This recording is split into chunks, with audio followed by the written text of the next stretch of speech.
ഞങ്ങളുടെ ചാനലിലേക്ക് സ്വാഗതം. ആരും മറ്റുള്ളവരിൽ കുറ്റം കണ്ടെത്തരുത്. മറ്റുള്ളവരുടെ വീഴ്ചകളും കമ്മീഷനുകളും ആരും കാണരുത്. എന്നാൽ സ്വന്തം പ്രവൃത്തികൾ ചെയ്തതും പൂർവാവസ്ഥയിലാക്കുന്നതും കാണട്ടെ. ബുദ്ധൻ. മറ്റുള്ളവരെ കുറ്റം പറയുന്നത് ഒഴിവാക്കൂ. അവരുടെ തെറ്റുകളിലും നന്മകളിലും ശ്രദ്ധിക്കരുത്. മറിച്ച് സ്വന്തം ചെയ്ത കാര്യങ്ങളിലും ചെയ്യാതെ പോയ കാര്യങ്ങളിലും ശ്രദ്ധ കേന്ദ്രീകരിക്കുക. ഇത് ധമ്മപദത്തിലെ 50-ാമത്തെ വരിയാണ്.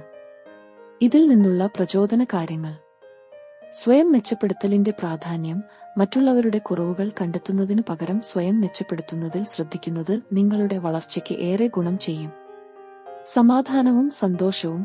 മറ്റുള്ളവരെ കുറ്റം പറയുന്നത് നിങ്ങളുടെ മനസ്സിലും നെഗറ്റീവ് ചിന്തകൾ വളർത്തും. സ്വയം വിലയിരുത്തുന്നത് നിങ്ങളെ കൂടുതൽ ശാന്തമാക്കുകയും സന്തോഷം നൽകുകയും ചെയ്യും. മുൻവിധികൾ ഒഴിവാക്കൽ. മറ്റുള്ളവരെ അവരുടെ കുറവുകൾ കൊണ്ട് മാത്രം വിലയിരുത്തുന്നത് മുൻവിധികളിലേക്ക് നയിച്ചേക്കാം. സ്വയം വിലയിരുത്തുന്നത് മറ്റുള്ളവരെ മനസ്സിലാക്കാൻ സഹായിക്കും. ഉത്തരവാദിത്ത ബോധം. സ്വന്തം പ്രവൃത്തികളുടെ ഉത്തരവാദിത്തം ഏറ്റെടുക്കുന്നത് നിങ്ങളെ കൂടുതൽ ഉത്തരവാദിത്തബോധമുള്ള വ്യക്തിയാക്കി മാറ്റും. നല്ല മാതൃക. മറ്റുള്ളവർ നിങ്ങളെ എങ്ങനെ കാണുന്നു എന്നതിനേക്കാൾ പ്രധാനമാണ് നിങ്ങൾ സ്വയം എങ്ങനെ കാണുന്നു എന്നത്. സ്വയം വിലയിരുത്തുന്നത് മറ്റുള്ളവർക്ക് നല്ല മാതൃകയാകാൻ സഹായിക്കും. കൂടുതൽ കരുത്ത് ലഭിക്കാൻ ഏഷൻ പരിശീലിക്കുക. സ്വയം നിരീക്ഷണം നടത്തുക. നല്ല പുസ്തകങ്ങൾ വായിക്കുക. പോസിറ്റീവ് മനോഭാവം കാത്തുസൂക്ഷിക്കുക. മറ്റുള്ളവരെ സഹായിക്കാൻ ശ്രമിക്കുക. ഇത് ഒരു ജീവിതകാലം മുഴുവൻ നടക്കുന്ന പ്രക്രിയയാണെന്ന് ഓർക്കുക. സ്വയം വിലയിരുത്തുന്നത് തുടരുക.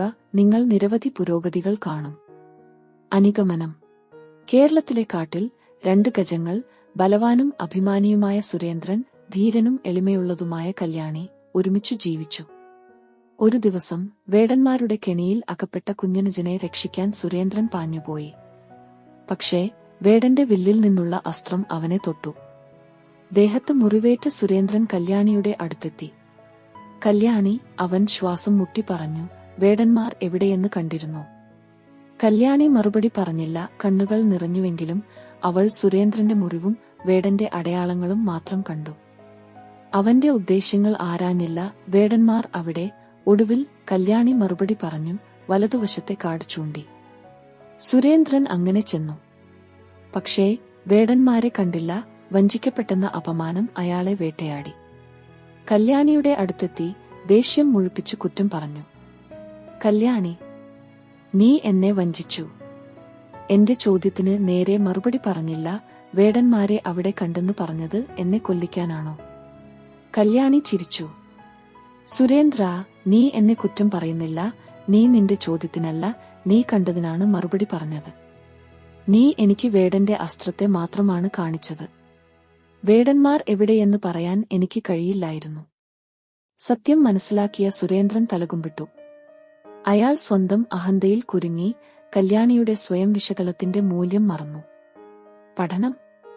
ഈ കഥയിലൂടെ നമ്മൾ മനസ്സിലാക്കുന്നത് നമ്മൾ മറ്റുള്ളവരെ കുറ്റം പറയുമ്പോൾ നമ്മുടെ സ്വന്തം വീക്ഷണകോണിൽ നിന്നാണ് അവരെ വിലയിരുത്തുന്നത് എന്നാണ്. നമ്മൾ അവരുടെ കഥ മുഴുവൻ കേൾക്കാതെ, അവരുടെ പ്രവൃത്തികൾക്ക് പിന്നിലെ കാരണങ്ങൾ മനസ്സിലാക്കാതെ അവരെ തള്ളിക്കളയുന്നു.